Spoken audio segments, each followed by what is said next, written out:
Et coucou tout le monde, bienvenue dans le nouveau podcast de Un instant sacré, le réflexe mieux-être. C'est Sabrina, ton experte en réflexologie, coaching et formation en mieux-être, gestion du stress et des émotions. Je te propose aujourd'hui un tout nouvel épisode et j'espère que cette nouvelle astuce va autant te plaire que tous les autres. N'hésite pas en tout cas à me faire part de ton retour et à partager ce podcast si celui-ci t'a plu. Bonne écoute à toi!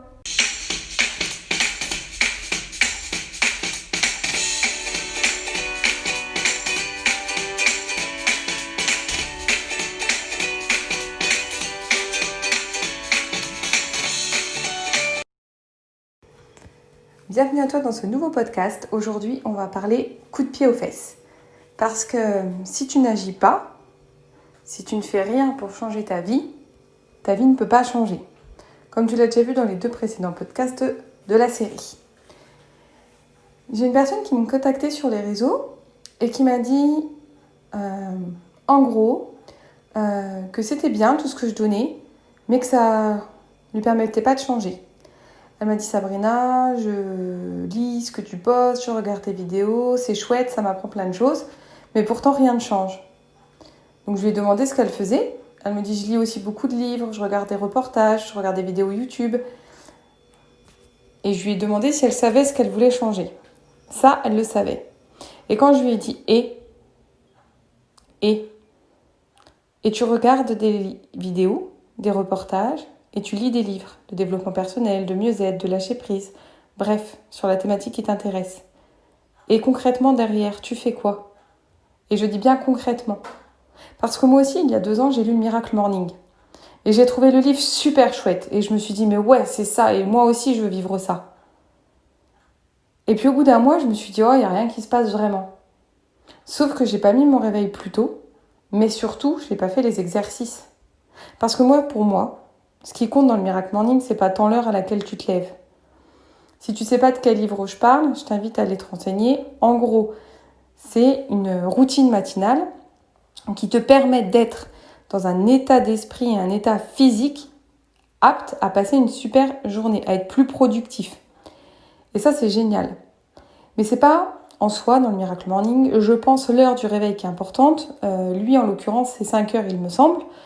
Moi, je suis incapable de me réveiller à 5 heures, tu peux en être sûr. Par contre, en faisant ma propre routine, donc je fais les savers, comme conseillé dans le livre. Alors, c'est 5 étapes. J'en parle un peu plus précisément sur le blog si tu veux aller voir, et j'en reparlerai dans un autre podcast.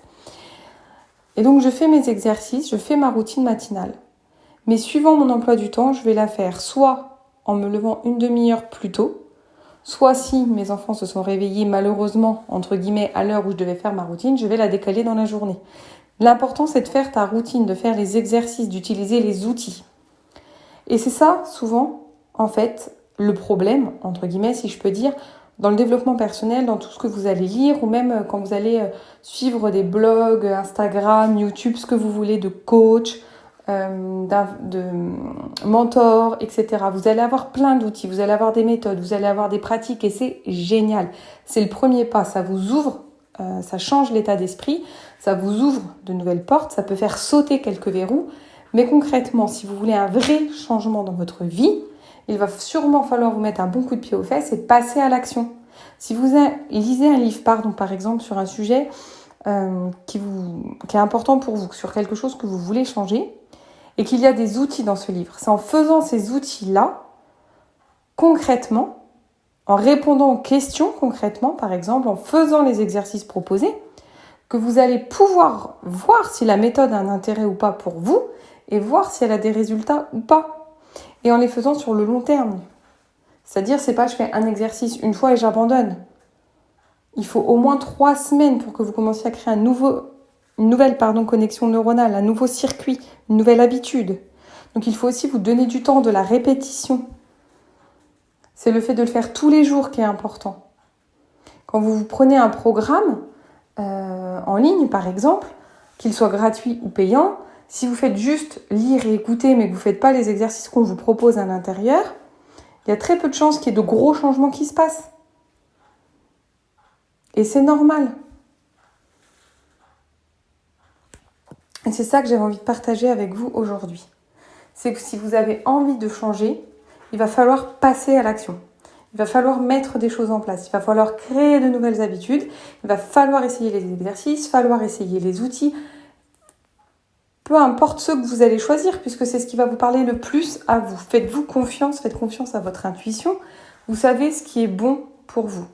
Par contre, faites taire un peu votre mental, arrêtez de procrastiner et faites taire cette petite voix qui te dit oui, mais bon, ouais, ça va pas marcher, ou t'as le temps, tu verras plus tard, ou ah ouais, mais le canapé c'est quand même bien, regarde, il y a ce film à la télé, ou regarde, tiens, il y a cette série, et si on allait plutôt sur Netflix, ou...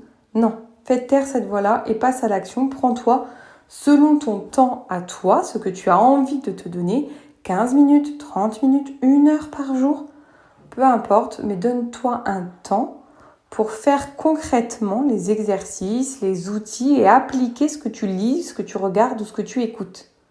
C'est l'application qui est important et la répétition. J'espère que ce petit podcast, parce qu'il est court, mais la notion clé y est, c'est celle-ci, et j'espère qu'il t'aura aidé et qu'il t'aura donné envie de te mettre ce coup de pied aux fesses. Parce que moi, j'en ai lu des livres, j'en ai regardé des vidéos pendant 2 ans et j'ai compris plein de choses et j'avais plein de concepts en tête et je me suis dit, mais ça, c'est génial, en pensant comme ça, tu peux avoir ça. Et c'est super, mais j'allais jamais au bout ou alors je ne faisais pas les exercices. Je lisais le livre, donc pendant 1 mois, voilà, il y a plein de petites choses qui changeaient, le livre était tout frais dans ma tête. Puis, je reprenais mes habitudes et je me disais, ah ouais, ce livre, il est bien, mais tu vois, pour moi, ça n'a pas marché. Mais ouais, ça n'a pas marché, j'ai pas fait les exercices.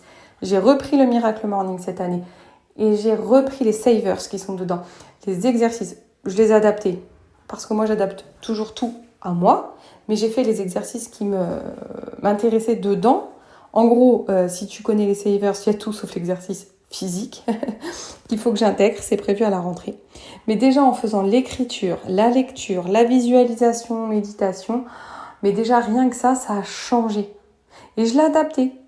Voilà, je me lève à 6h30 au lieu de 7h.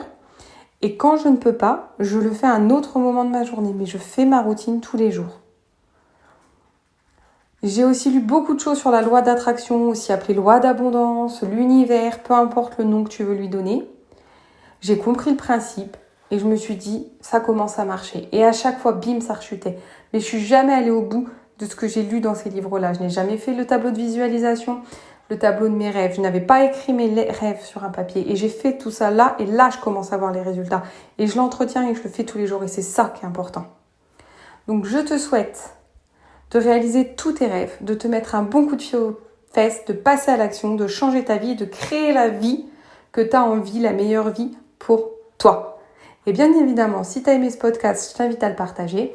Si tu as envie d'échanger sur ce que je viens de partager, c'est avec grand plaisir. Et si tu as une question concrète, n'hésite pas à me contacter, je serai ravie de pouvoir t'aider. Je te dis à très vite pour le podcast numéro 4.